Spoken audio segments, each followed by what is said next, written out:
Howdy everybody, Steve here, KM9G. We have a preponderances? Howdy everybody, Steve here, KM9G. We have a preponderance of things that run off of USB-C these days. We've got radios, we've got cell phones, we've got handy talkies, we've got everything that we can charge and power from USB-C. Wouldn't it be nice if there was a small little battery that we could take with us when we were traveling or hiking that would charge all of those things, power all of those things, and a little solar panel that went with it that would recharge that battery while we were out on the go? Let's go over to the workbench, get this box open, and show you what I'm talking about. This comes from my friends over at All Powers, and I always like the way they package their things. They have such attention to detail, which leads me to believe that if they were thoughtful enough in the packaging, that they were probably thoughtful enough in the rest of the product as well. And so far, that has been very true. So we have a nice custom cut foam to house the product itself. There's a couple of carabiners to hold your solar panel up in the air. Some candy packs, how thoughtful. Don't eat those. User manual for the power bank and a user manual for the portable solar panel with a C-to-C cable. This is the power bank itself, which is pretty dense. Oh, it's got a flashlight on it. Over here we have USB-C 1 and 2 and USB-A 1 and 2. Let's see what kind of charge it comes with. Oh, that's the flashlight. Dimmer. Dimmer still. Very bright. So we're at 100% charge, which is pretty interesting. Usually batteries don't come 100% charged up. So that's a good thing that I don't have to do that. And then here is the really cool solar panel. Has these little rubber gaskets. That's nice to cover up whatever is there. And then you have a USB-C port and a USB-A port. And it's telling me here on the panel that the USB-A port can put out 5 volts, 3 amps, 9 volts, 2 amps, 12 volts, 1.5 amps max, and the USB-A port can do all of the same things. Interesting. That side is all non-English. This first side is American and German. This is not a permanent outdoor panel, so it's waterproof except for the controller part down here. It weighs 2.2 pounds, so good lightweight for backpacking for the power output that it delivers, which is 21 watts. All right, that's everything on the solar panel. Let's take a look at the power bank. English on top, German on the bottom, and other languages on the back. And we get more output current from the battery pack. So we have, on the battery pack, our USB-C ports put out 5 volts at 2.4 amps, 9 volts, 12 volts, 15 volts get 3 amps, and 20 volts get 5 amps. So that 12 volts, 3 amps will power your QRP radio just nicely. The battery bank capacity is 24,000 milliamp hours. I'm gonna have to get this thing into some sunlight. So that's the panel itself, and it has a nice reflective coating on it, so the light will come down and hit the surface of the panel, bounce up to the underside of the plastic coating, and bounce back down again onto the panel, which is a nice feature. It is rigid, foldable, not flexible at all, but it folds up nice and compact, so this will easily fit inside of your backpack. Plug your USB-C cable directly into the panel there, and then you can plug the other end into one of the 2 USB-C ports here. And if there was sunlight, the LED would be on and she'd be charging. There it is. It even does fast charging. We've got sunlight out here now. There is a little green LED that lit up that says, I am indeed converting solar into USB power. And then I will take the supplied USB cable and plug it into USB-C 1, and it automatically starts charging up. You're not gonna be able to see that very well on camera because of the refresh rate of the screen and the sunlight and all kinds of other stuff, but it says 10.5 volts in, 0.0 amps in, because this battery is fully charged. And let's see if I can do this one-handed. I'm gonna take my cell phone power cable and plug that in.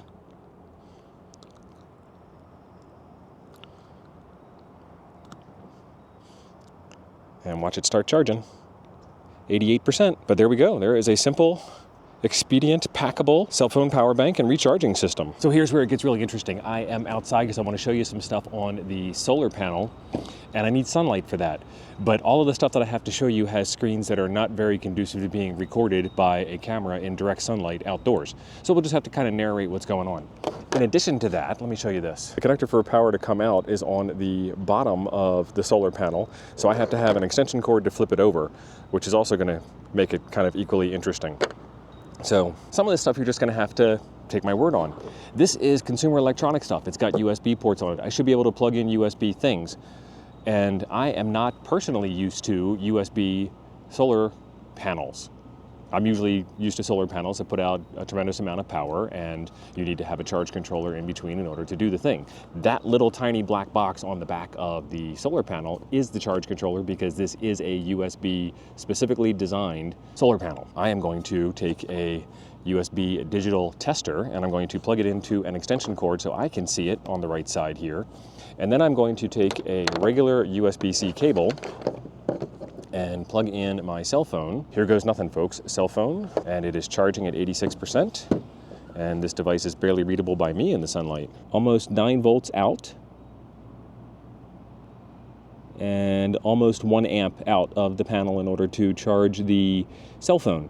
So that works safely. Oh, hey, I can see it in big letters. 8.95 volts and 0.94 amps out to charge the cell phone.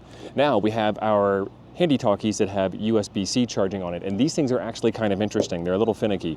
They're not technically USB-C, they just have a USB-C hole on them that you plug a USB-A type of cable into. So if you have one of those A to C cables, they work great, but if you have a C to C cable and you plug it in, normally it won't charge anything, and that's because it's expecting this device to have a PD trigger in it to get it to actually do the charging. So if I plug this thing in, it provides no trigger, my tester stays dark.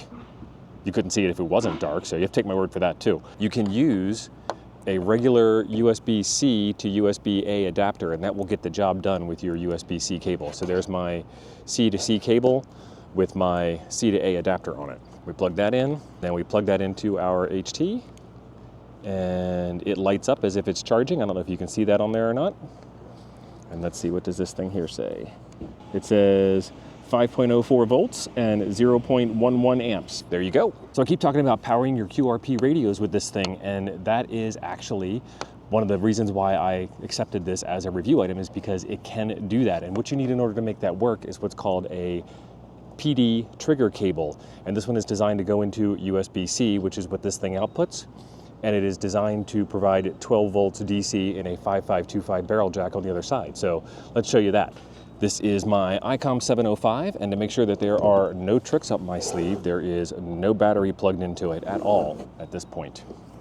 So if I try to turn it on, obviously nothing's going to happen because there's no power source. So now we bring our power source into play here, and we plug in our trigger cable. And then this here goes into the 12 volt power cord socket on the far side.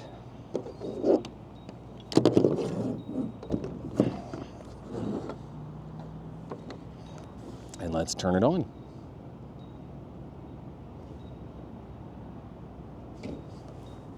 And there it is.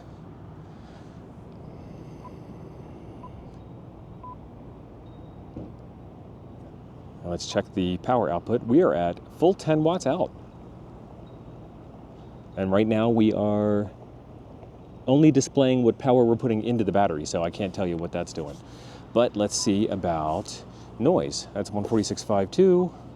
Let's switch that to AM. And there is 500K on the scope, and it looks fairly clean.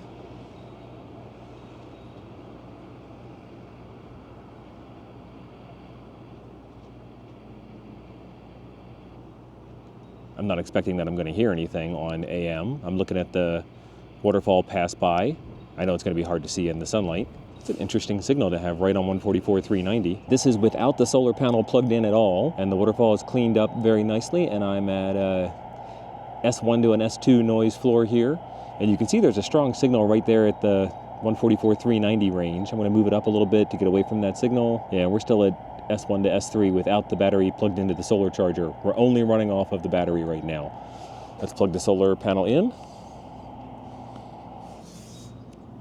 And for some reason that causes the system to reboot, so just something to be aware of. And we are at an S5 noise floor with the solar panel running. So still usable. It's all well and good that it doesn't have a high noise floor and it powers up the radio, but can it actually transmit? So we're still at a full 10 watts out on the 705, as you can see up here in the corner. And we are still plugged into the battery directly and nothing else. And I'm going to key down, and you'll see that the radio transmitted just fine, no complaints. Kilo Mike 9 Golf. Now, one of the cool things is that when you don't have the solar panel plugged in, you can see some stats on the battery of what the power consumption is. So right now, the battery's at 95%. It's putting out a full 12 volts, and the 705 is drawing 0.3 amps. And if I key down, I know you guys can't see it on the camera because of the refresh rate on the display, but it is 12.1 volts and 2.3 amps. Kilo Mike 9 Golf testing. And the radio handled it just fine. So this is a pretty cool little battery. It is 7.2 amp hours converted from the 24,000 milliamp hours, 3.2 volts thing that this is rated at, because it's a USB-C pack and I'm, doing ham radio stuff at 12 volts instead of 3.2 volts and 5 volts and blah, blah, blah. It's all math. Math works out, and we've got internet calculators to help us figure this stuff out. Another calculator that we have is how much runtime can you get out of a battery like this. If I was going to take a battery like this and do something like FT8 with it, I'd actually get almost 4 hours out of it. I would get less out of it when I hook up my Raspberry Pi to it and charge my cell phone off of it so I can remote control my Raspberry Pi screen, or if I take that out of the mix, I can use FT8CN to control the 705.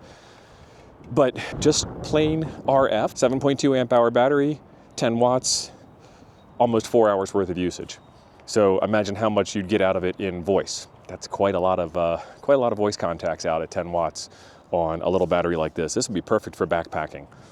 There will be links in the description down below for more info on the battery pack, the solar panel, the USB cable tester, the PD trigger cable, all the stuff you need to make a nice little backpackable radio system and power system and charging system for that power system.